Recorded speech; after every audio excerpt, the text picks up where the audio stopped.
Sahabat, public enemy number one, musuh publik nomor satu. Mungkin itulah label istilah yang layak kita berikan kepada para aktivis anti-vaksin. Jadi sekarang ini tidak hanya ada aktivis politik atau aktivis budaya, bahkan gerakan yang tak suka vaksin, yang anti-vaksin juga punya aktivisnya. Yaitu sekelompok orang, individu yang bukan saja ia menolak divaksin, tapi ia berkampanye.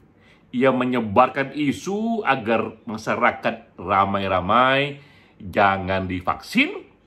Celakanya pula, informasi yang ia berikan pun banyak bersandar pada berita-berita yang keliru, pada analisa-analisa yang salah.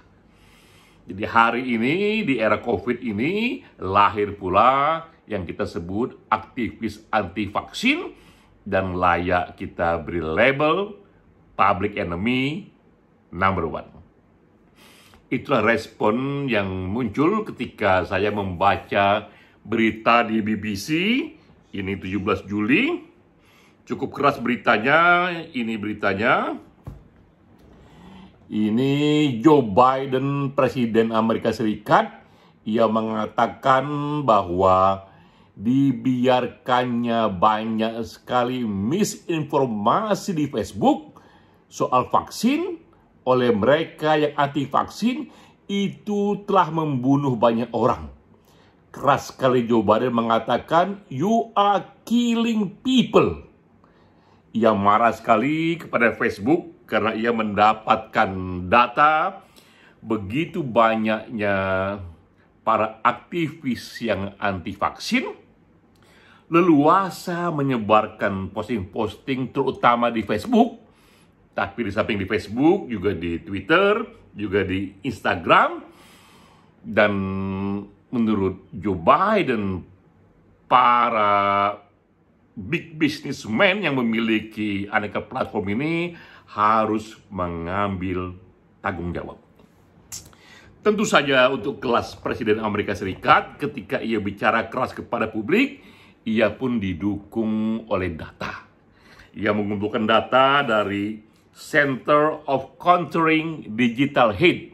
Jadi memang ada satu data, ada satu lembaga yang khusus untuk mengawasi berita-berita di sosial media, khususnya soal anti-vaksin itu. Seberapa banyak yang ada di sana. Juga di sini ada data dari University of Michigan. Ini juga beritanya, ada Office for Science and Society. Ini dari University Michigan. Ia pun mengamati begitu banyaknya misinformasi yang disebarkan oleh para aktivis anti-vaksin yang menggunakan platform media sosial. Bahkan ini lembaga-lembaga ini juga punya datanya, ya. Mereka punya data bahwa dari begitu banyak posting-posting yang menyebar di Facebook itu, 65% datang dari 12 orang saja. Datang dari 12 aktivis saja, mereka punya nama-namanya dan mereka punya dokumen-dokumennya. Ini yang mereka katakan kepada para pengelola Facebook. Keras sekali Joe Biden mengatakan, sadarlah, lakukanlah sesuatu. Ketika Joe Biden mengatakan ini, memang ia juga memiliki laporan bahwa di Amerika Serikat untuk masyarakat dewasa dan senior, rata-rata 60% sudah divaksin. Tapi kalangan remaja dan anak muda, para pembaca Facebook, para pembaca Instagram, Twitter,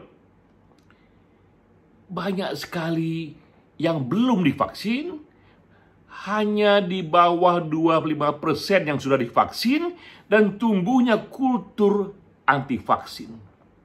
Mereka selidiki, ternyata penyebabnya adalah begitu banyaknya informasi-informasi yang menyebar di Facebook, di Twitter, di Instagram, bahkan juga di YouTube. Presiden membuat bahkan presidential order untuk satu lembaga yang dibangun khusus mendata ini, khusus membeli respon ini. Di mana bahayanya gerakan anti vaksin ini? Bahayanya adalah mereka tidak hanya membahayakan diri sendiri, tapi juga membahayakan publik luas. Sains sudah membuktikan bahwa mereka yang divaksin pastilah resikonya untuk terpapar COVID. Seandainya pun terpapar COVID, resikonya untuk parah itu sangat kecil. Dia boleh terpapar COVID, tapi tingkat keparahannya jauh lebih kecil ketimbang orang yang belum terpapar. Yang lainnya juga yang bikin bahaya adalah ia memperlambat terbentuknya herd immunity, memperlambat terbentuknya kekebalan imunitas. Karena untuk kebal secara imunitas, kita butuhkan 70% populasi untuk divaksin. Gerakan anti vaksin melawan ini. Dan juga yang lebih buruk lagi, ini pun juga sudah ada risetnya, virus pun berkembang ke bentuk-bentuk yang baru. Diketahui pula bahwa di tubuh mereka yang belum vaksin itulah acap kali virus itu mengalami mutasi, mengalami perubahan dengan berbagai pola-pola kimia pada tubuh mereka yang belum divaksin. Jadi kita lihat tingginya daya rusak mereka yang belum divaksin. Jika mereka pun tak ingin divaksin sebagai pilihan pribadi, itu pun sudah membahayakan. Apalagi jika ia menjadi aktivis yang menyebarkan soal anti vaksin ini dengan berbagai berita-berita yang bisa disebut berita yang bohong atau berita yang keliru. Karena itulah memang tepat kita katakan mereka ini, aktivis anti vaksin ini di era sekarang, di era pandemik disebut public enemy number one. Nah, sekarang kita sedikit menggali apa itu public enemy number one. Ini terminologi istilah yang diberikan kepada satu masa untuk orang-orang yang membahayakan masyarakatnya, yang membahayakan publik luas. Di barat sana, di Amerika khususnya, di tahun 30-an, istilah public enemy number one ini dipopulerkan oleh Edgar Hoover, seorang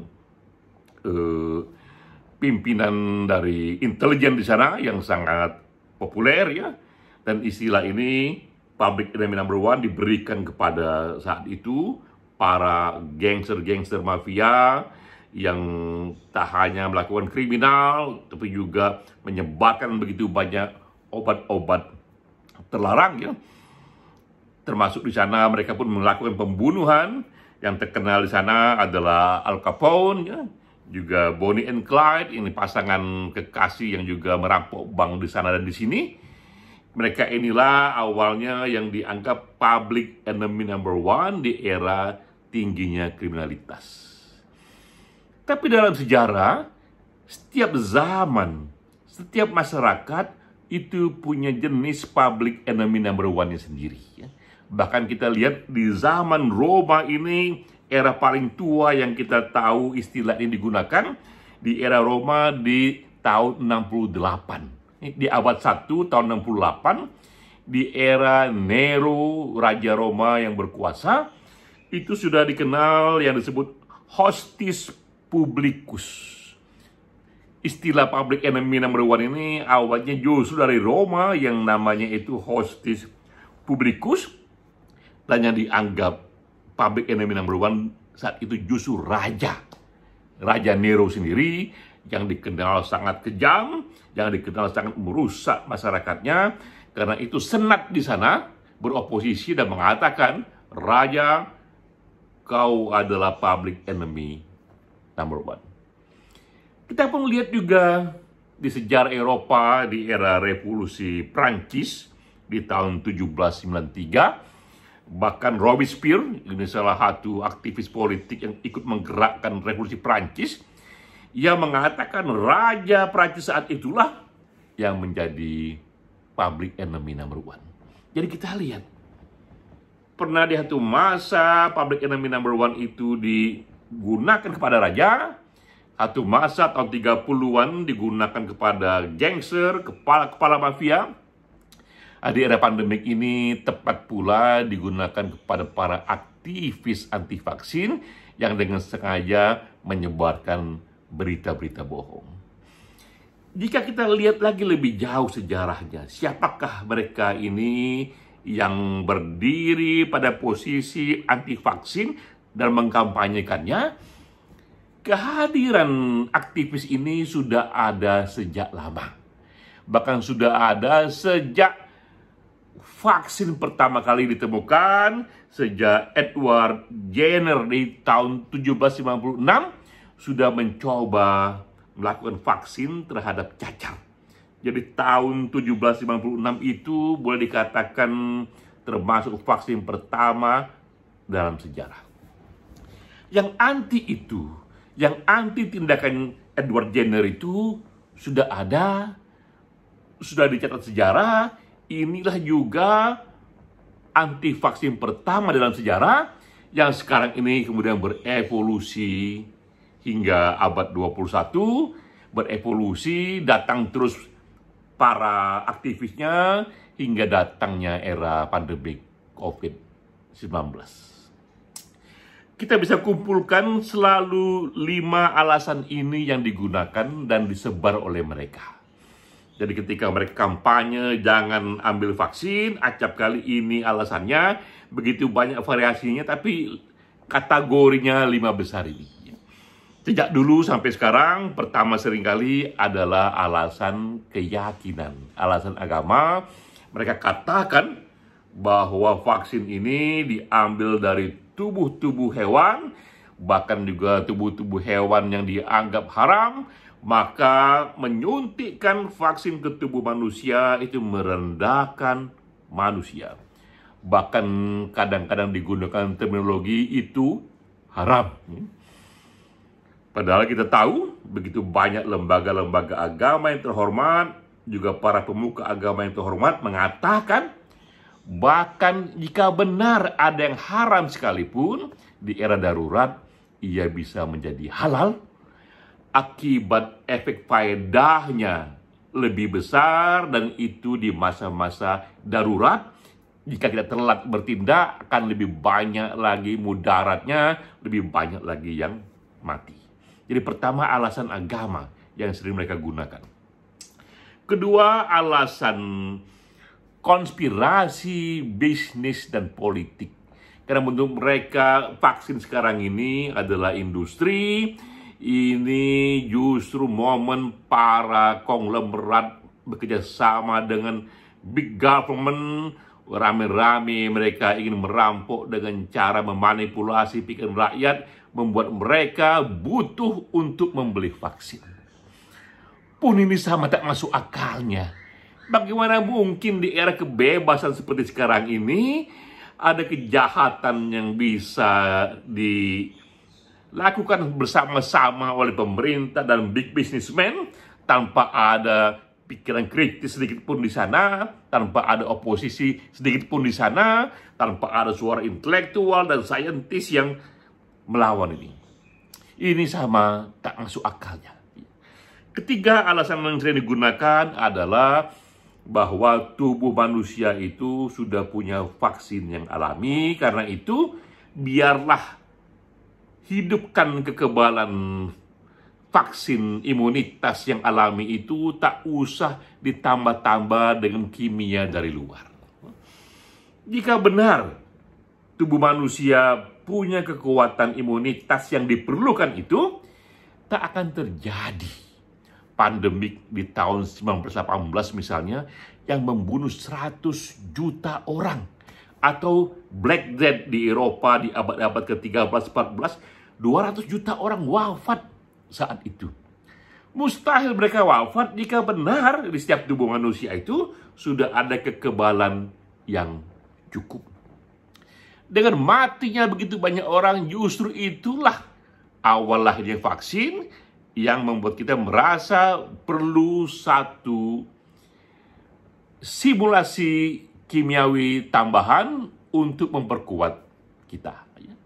Nah, keempat, seringkali juga diberikan alasannya adalah hati-hati, vaksin ini akan memberikan efek samping, dan disebut juga di sana pada wanita efeknya nanti mereka akan jadi mandul, pada laki-laki efeknya mereka akan jadi impoten, dan celakanya banyak yang percaya pada ini.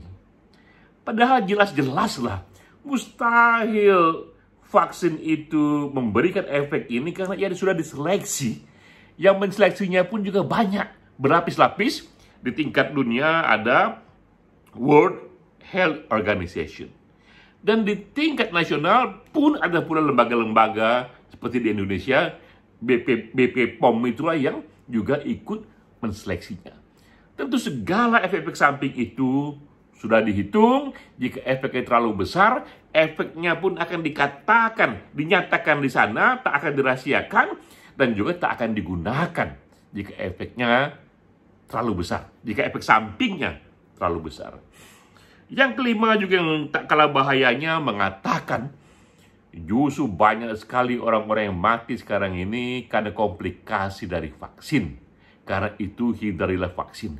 Ini yang sama berbahayanya, karena tadi kita tahu para ahli sudah berkumpul di banyak sekali lembaga-lembaga yang bisa memfilter ini. Jadi sahabat, inilah inspirasi kita di era ini, bahkan di Indonesia pun kita pun membaca beritanya juga tak nanggung-nanggung. Di sini ada yang mengatakan bahwa, ini saya ambil di Detik News ya. Nah, ini juga dapat menjadi perhatian ya. Ia mengatakan, ini beritanya di Detik News ya.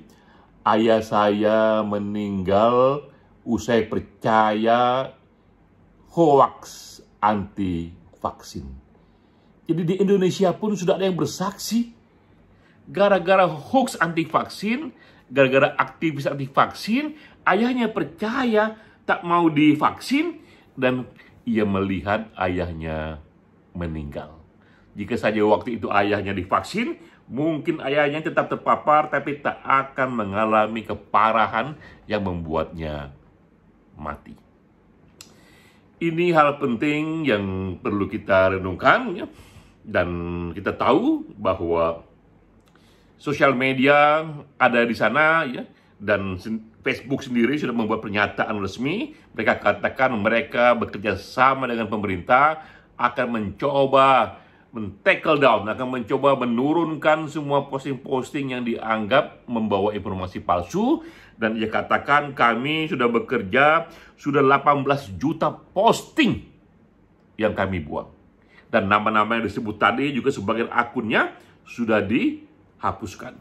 Karena Facebook pun tidak ingin dianggap ikut netral menyebarkan segala informasi, termasuk informasi yang sifatnya itu sangat menyesatkan publik dan juga bisa menyebabkan kematian, meluasnya pandemik, sehingga seorang presiden seperti Joe Biden mengatakan, "You are killing people by letting so much misinformation in your application."